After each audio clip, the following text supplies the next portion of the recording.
boy Stevie Jobber. It's your boy Dangerous Dude. The Dangerous Jobbers podcast. Play the one. The boy Stevie Jobber. Dangerous Dude. Stay dangerous.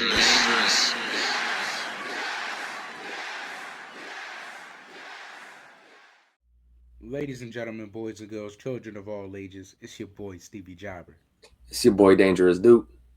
And welcome back to the Dangerous Jobbers podcast, putting wrestling over one podcast at a time. Booyaka.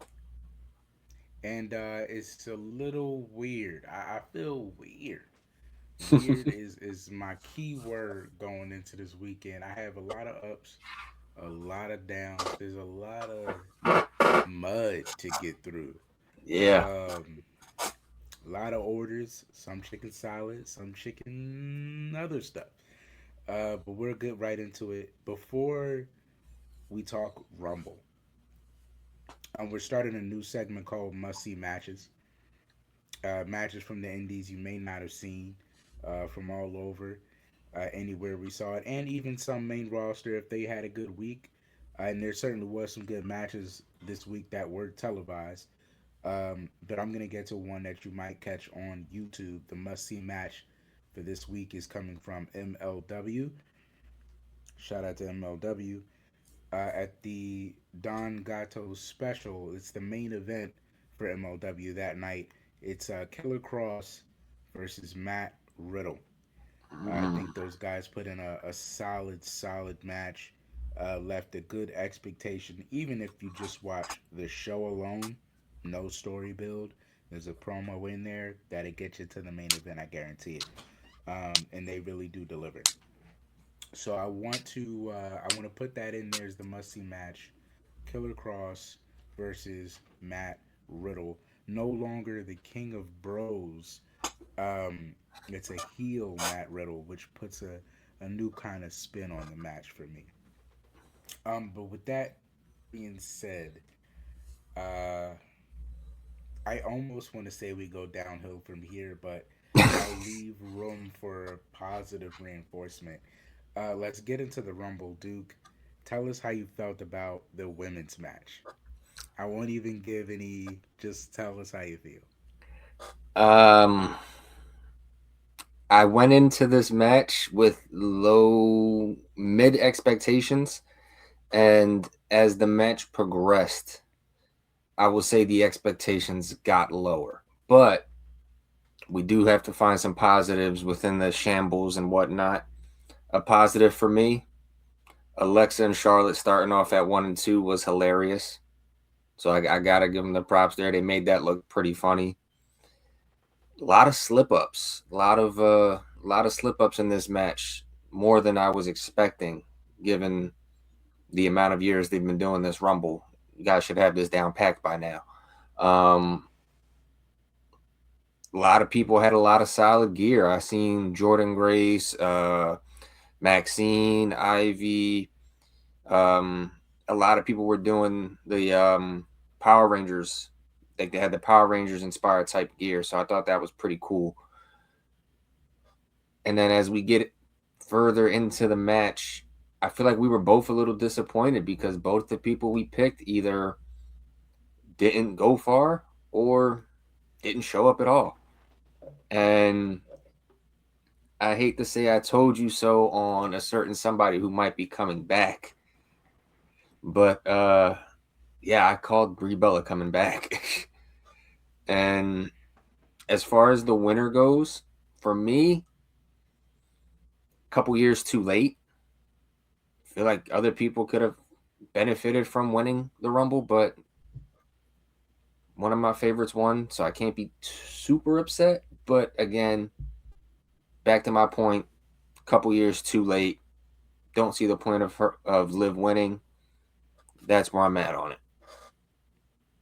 I'm not mad at that at all. I'm not mad at that at all. It's weird. Again, like it was very weird. That was the theme of the whole night for me, at least from 2 to maybe 5 or 6. Um, just weird. So, should I be surprised that there was not many surprises? No. No. No Soraya. Yeah, okay. No AJ Lee. Okay. No Bianca. All right. I mean, Brie Bella. Yeah, I mean, I guess expected, but I don't know, man. The only way to make that pay off for me is if they have a women's TLC at Mania with all the top main event women they forced into tag teams. That's the only way that pays off for me. Um, I'm serious. I'm so serious. And not that I don't like Brie. I considered Brie better than Nikki at their peaks. I thought Brie was a cleaner in ring performer, but uh, yeah, very underwhelming. And Liv winning is weird. We make a perfect tag team with Liv and Raquel. I mean, not Liv and Raquel. Liv and Roxanne. Firmly plant Raquel as the singles woman for the Judgment Day that year, and then before her title match, Yeah. she gets turned on by Liv, or is this even if she doesn't get turned on by Liv, like even if they squash it, still weird, right? Because then if I lose the championship, then it's weird, and then if I win, it's still weird. You know what I'm saying? Like there's no way out of that. And I do feel weird about breaking up Raquel from the Judgment Day because what else is she gonna do? She's not necessarily Rhea Ripley. So this is a it's just weird. It's weird that they chose Liv, and the whole thing is weird. Look, I'm The I'm one the doing. one silver lining I will say, great Shigo cosplay. Other than that, yeah, weird. I, I'm doing the Neil deGrasse Tyson gift for the whole women's rumble. It's just I Yeah, don't know. yeah, I don't know. More things we don't know much about, or do we? The AJ retirement. AJ's had his retirement match against Gunther in WWE to finish his WWE career. Is this his career? Is this just his WWE career? People continue to speculate. Um, as far as the match goes, Gunther versus AJ was exactly what you thought it would be. The crowd was very hot for AJ. I thought they put on a very classic match. I thought AJ and Gunther told a serious story in there that we expected. And I mean, it wasn't anything. It wasn't anything I didn't see coming. Him not leaving the gloves in the ring is telling to me. I don't know, man. A lot of people are saying that he's done. What do you think? I think it's. I don't think he's done. I think he's done in WWE.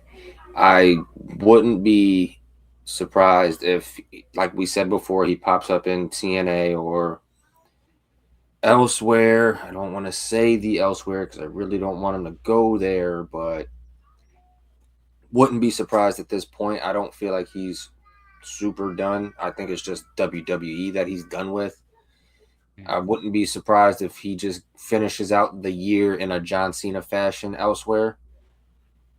But that only elsewhere that has to make sense is TNA. If you do the last year for the other guys, it's gonna feel super awkward and super weird because he's still great, but it's just not gonna feel right. So Mm-hmm. I think he's done WWE wise. I think he goes to TNA and has some interaction over there before he finally walks out the door of professional wrestling as a whole. I think AJ becomes a world champ one more time. And for all the people, there was a lot of speculation. There was a lot of even Triple H said. I mean, who believes Triple H these days? But there was Not There was Maven. Triple H saying there was a hey, there was a bunch of people on the internet giving respects like it was the end of AJ's career. Some giving respects like it was only the end of his WWE career. I will say I saw Mike Santana's reaction, which was not what everyone else's reaction was, which was old timey pictures saying how much AJ meant to the business. Santana had put out a picture simply saying, I'll be waiting. And I think that's intentional.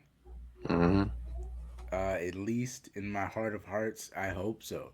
Because if it turns out to be empty, I may be in tears. Exactly. So we hope for the best. I do hope AJ gets his last John Cena run in TNA. I don't want him to go anywhere else. I don't think it makes sense to go anywhere else. Um, I just feel like it's Allen Iverson on that retirement stretch where he just comes back to the Sixers to just end it there. Yeah. It just is what it is. So I see that as the case, and I will be waiting very patiently for that to become true. Let's all manifest that together for our sanities. Um, but also bummer, you know, just bummer, bummer overall. We're losing AJ. Um, Speaking of bummers, man, wow, wow. Drew beats Sami Zayn. Sorry. Yeah. Drew McIntyre versus Sami Zayn for the WWE World Championship.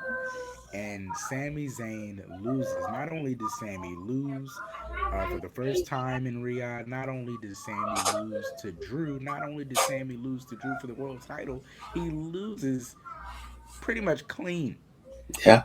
Two Claymores straight, game over, no fluff, in Riyadh, blows it. Duke, how does this make sense? Make this make sense to me. Okay. I'm gonna make it make sense to you. First things first. I told you so. It might not have happened Yeah, exactly how I said it was gonna happen, but it happened. Um, and then secondly, this for me did more for Sammy than most people think. Sami Zayn's gonna be a world champion. That's what this told me. Sami Zayn's gonna be the world champion, but after this WrestleMania, where's the next one? The next WrestleMania, for those of you who don't know, after Vegas is going to Riyadh. oh, Sami Zayn is going to oh win the world God. title so he can be champion Oh, in Riyadh in 2027. this is what we're doing. I'm calling it here February 2nd, because as this airs, it'll be the 2nd. February 2nd, 2026, a year in advance. Sami Zayn will be the world champion when WrestleMania goes to Riyadh, Saudi Arabia in 2027. That's why they did this. He had to lose now at the Rumble in Riyadh so he can win the big one in Riyadh. Mm. That is exactly why they did this. And they did it They clean. said you play Deadpool now in the Wolverine movie. You'll really get to be Deadpool later when we do it right. All right. Yes. Okay. I mean, it's gonna be a year. Well, you know what? I do have a theory concerning the men's rumble, so maybe that ties back into Sammy.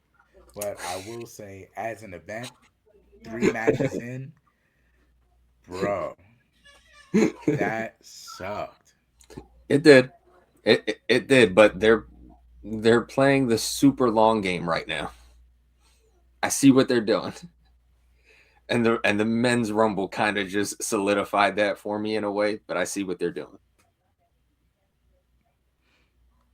Yeah, it's a very long game, very long. Yes. Um, men's rumble. A lot of things to say. Um, let's go down the line. Braun Breaker, not a breakout rumble for him. He is seemingly gets attacked by what could be Seth Rollins if you ask ESPN, or what might have been ruined by ESPN and was supposed to be Seth Rollins. Who knows if we'll ever know now? What we do know is that Braun was supposed to be getting a huge showing, so we thought, and he got nothing. As it turns out, Braun is eliminated in the first 18 seconds of the match. Mm-hmm. And then for the next five or so after that, Obafemi takes out jobber after jobber after jobber. And then Matt Cardona. No Matt Cardona highlight this Rumble. Squashed Obafemi. Yeah. Don't know what that says about his main event, but I don't think it says as much. Let's go down the line even further. LA Knight. No LA Knight highlights this Rumble. Not that I saw. In and out pretty quick to me. Well, I will say this. I will say this. Him and Cody did have a good elimination. No, I was gonna say he had the biggest pop out of anybody in the Rumble. Did he? He did. I'm willing to put any amount of money on it. I think he had one of the biggest pops of the Rumble when his music hit. Like excluding Cody, because Cody always gets the big pop. Randy always gets the big pop. LA Knight, of not being the main guys, got the biggest pop out of everybody. Exclude Randy, Cody, and Roman. He got the big pop out of everybody, though, except for the three big guys. Except for the three big guys. So LA Knight doesn't get a tough run. Matt Cardona doesn't get a tough run. Braun Breaker doesn't get a tough run. Obafemi and Javon Evans end up being the standouts of the Rumble. They really kind of coupled that highlight position carrying the Rumble together. Yeah. Obafemi in the early run, Javon Evans, all the way almost up until the end. I'm not for sure if he made it on the top four, but I know he made it very very close down the line. Mm-hmm. In between that, we get Royce Keys, formerly known as Powerhouse Hobbs, to so-so reaction. I thought it was good enough. It was good enough. Yeah. They'll build from there. Hopefully, I like the fact that they debuted him main roster to see the reaction. Mm-hmm. Hopefully, they move it in the right direction. Hobbs does look impressive. Um, you do get an NXT spot, but as far as surprises, Mr. Iguana, which we called La Parca, which nobody called necessarily, but predictable. No one really special besides Hobbs. And leading to what may have been another predictable finish, um, Roman Reigns wins the men's Royal Rumble. Now, I had two reactions to this. I'll give you my first one. My Mm-hmm. first reaction was, really? And then I said, my second reaction was, you know what? Ship is sinking. Put the man back out there. Put the man back out there. What do you think? Look, it's you can only let your relievers go for so long in baseball until you got to call in the closer. You can only let the team struggle for so long until you got to call in the wild thing, Ricky Vaughn. So I think that's what this play was. This was them calling in Ricky Vaughn from the bullpen and letting him do what he knows how to do, and that's take the ball and close the game out. So I'm just glad it wasn't Gunther because as good as Gunther, as good as Gunther's been, I couldn't live with it if they let him retire AJ and win the Rumble in the same night. That's just doing too much for me. A little too much for my liking. So having Roman win, all right, cool, whatever. But again, like I said, I sat back and I thought about it. I feel like they're playing a long game here. I see Roman, whichever champion he goes after, whether it's Punk or whether it's Drew, I could see Roman taking the title. And I could see Roman going on a long arc again. And is the long arc the best idea? I don't know. Especially without having the wise men around. I don't know how it'll work.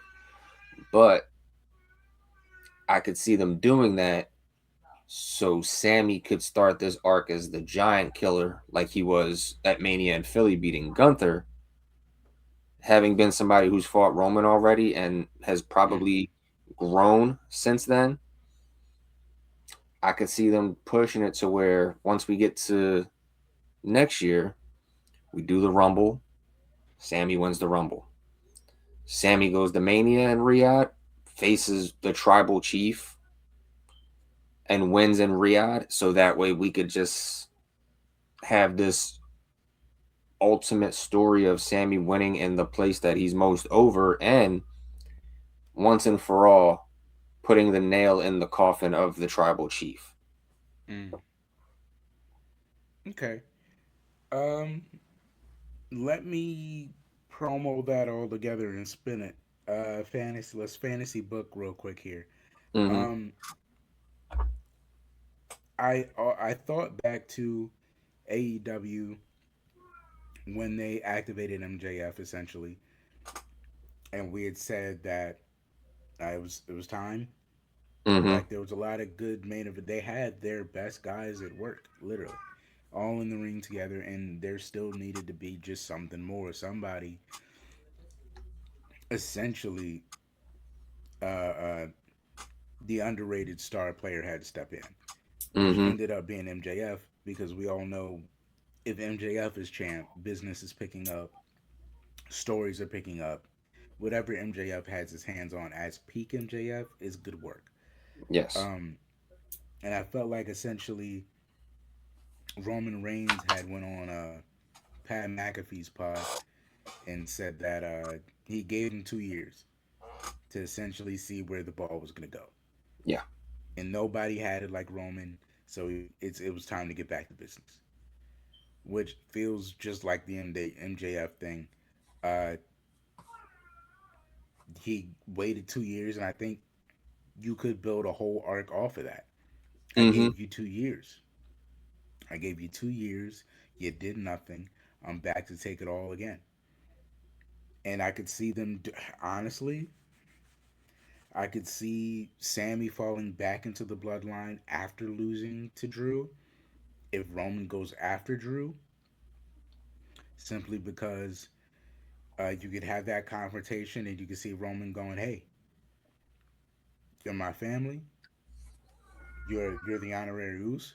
Mm-hmm. Know this. I gave you a shot." And I could Yeah. see that being Roman's whole MO is I gave everyone a shot and you all dropped the ball.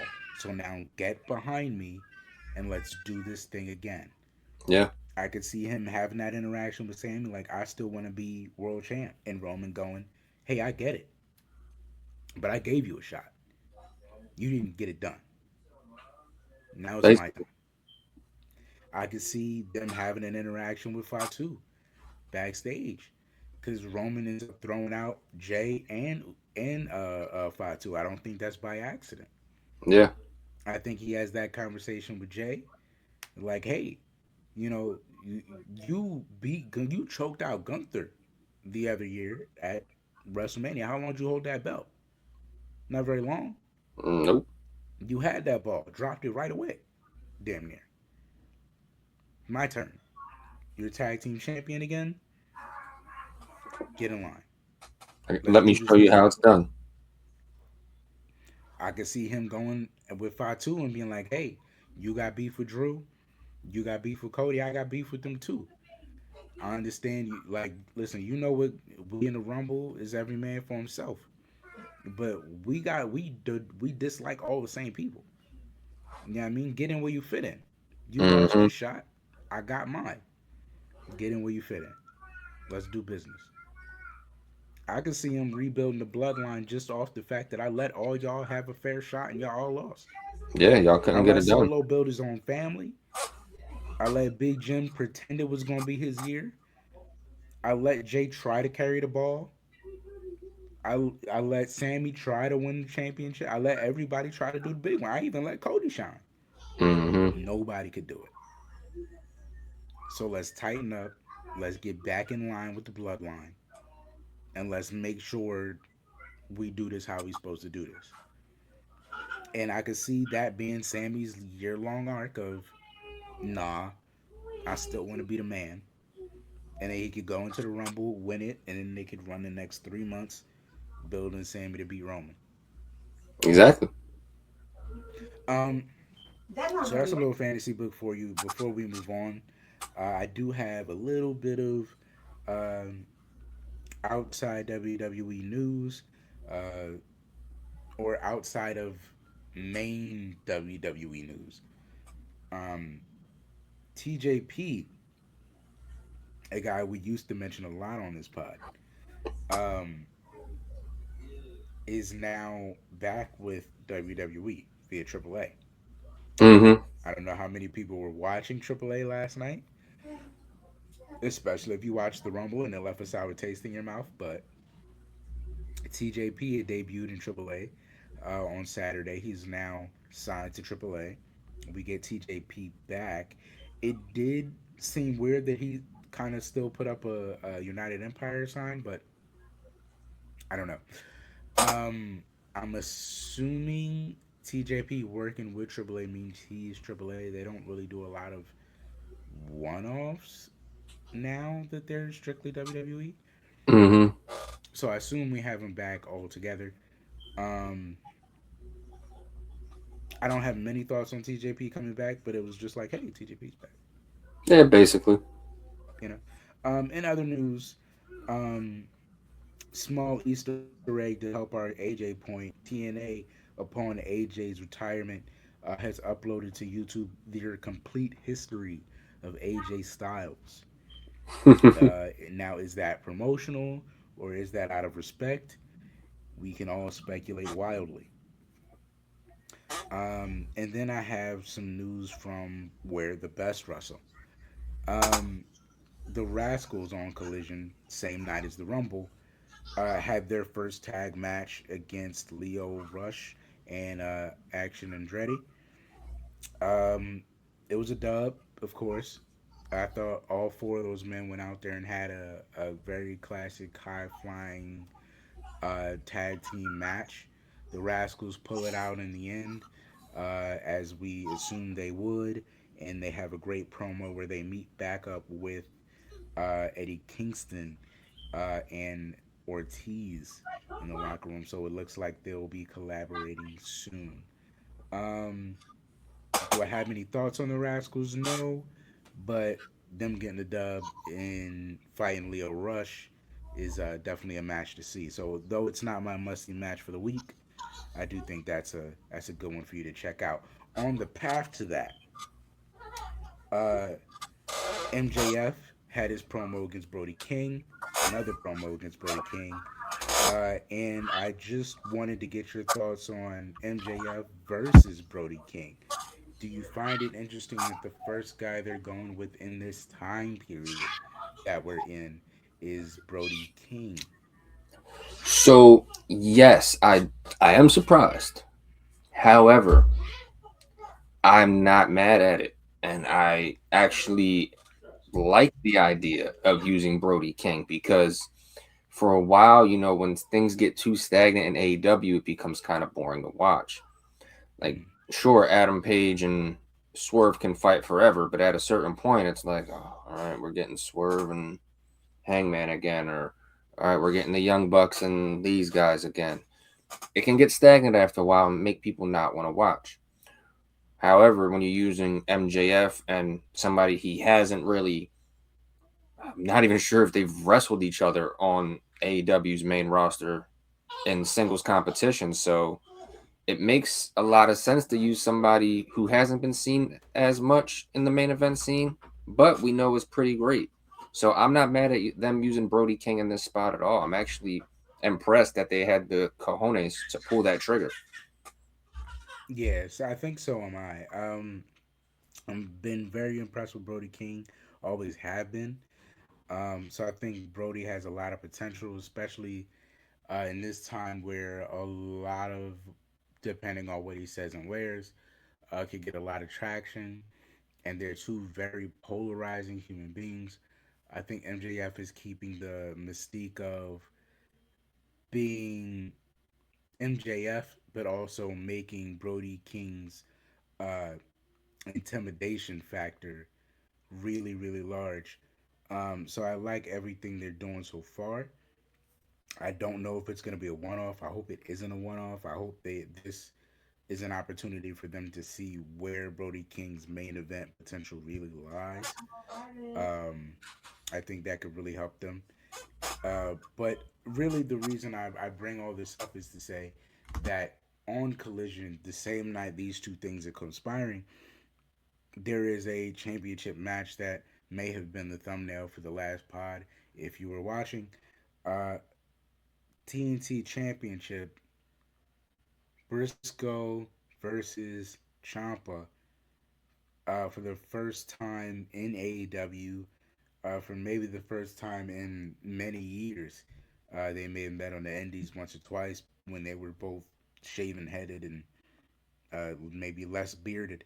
Um, but this fight that they had together was I don't want to say nostalgic, but did it did a lot of reminding, but it also opened up a new world. So not to do too much, but you really should go see it for yourself.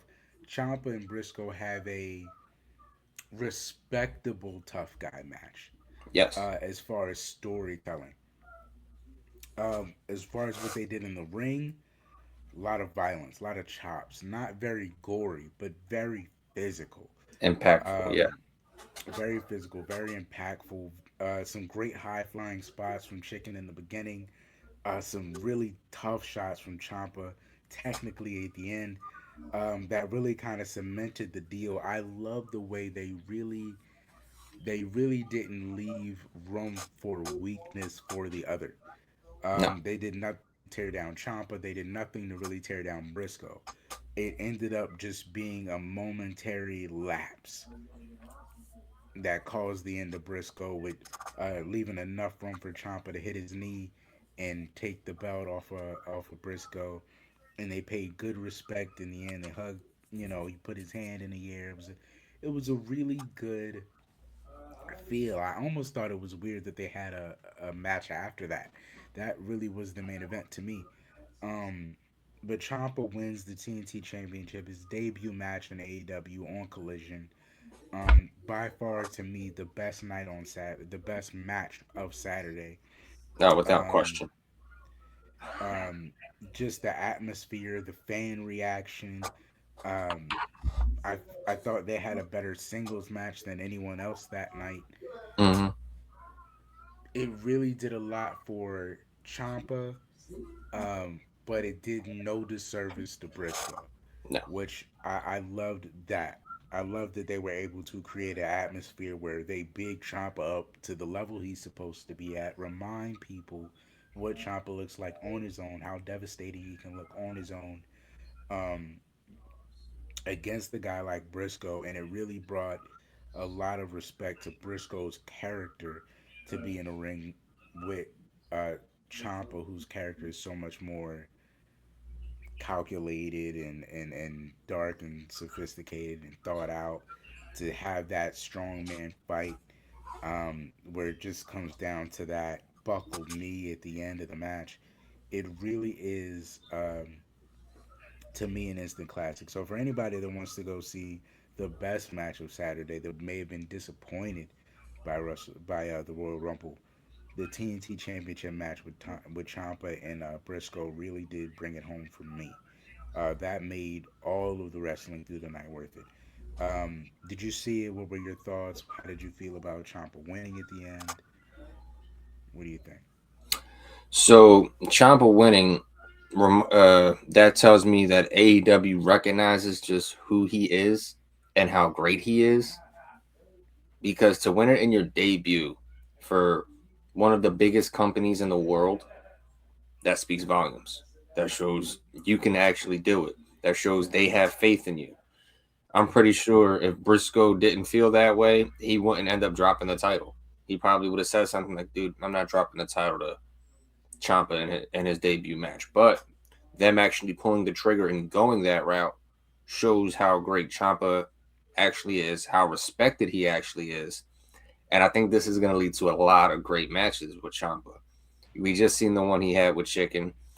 He could go in there with guys like Kyle O'Reilly. He could go in there with guys like Claudio. He could go in there with pretty much anybody and put on a banger match and just show you who the hell he is.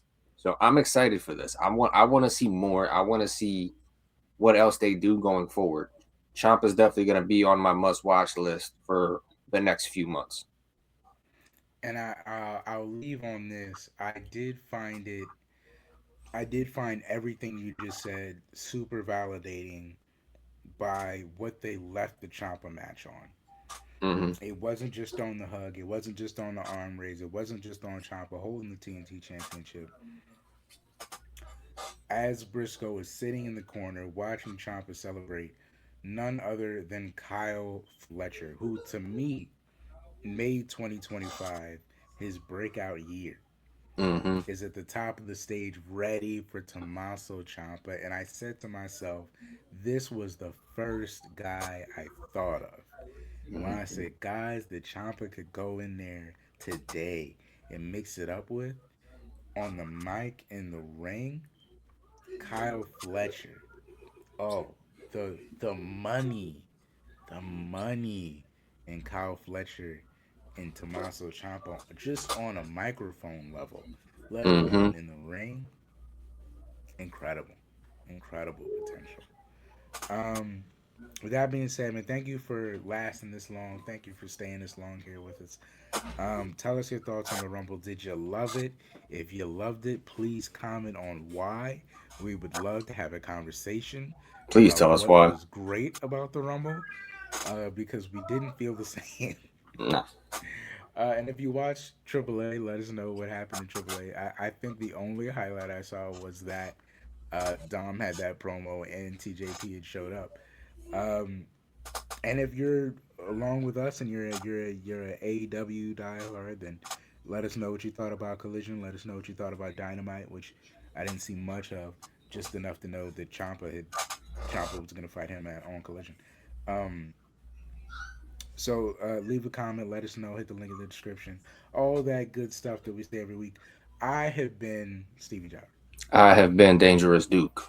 And this has been the Dangerous Jobbers podcast. Please stay up, stay blessed, and Duke, as always, Stay dangerous. It's your boy Stevie Jobber. It's your boy Dangerous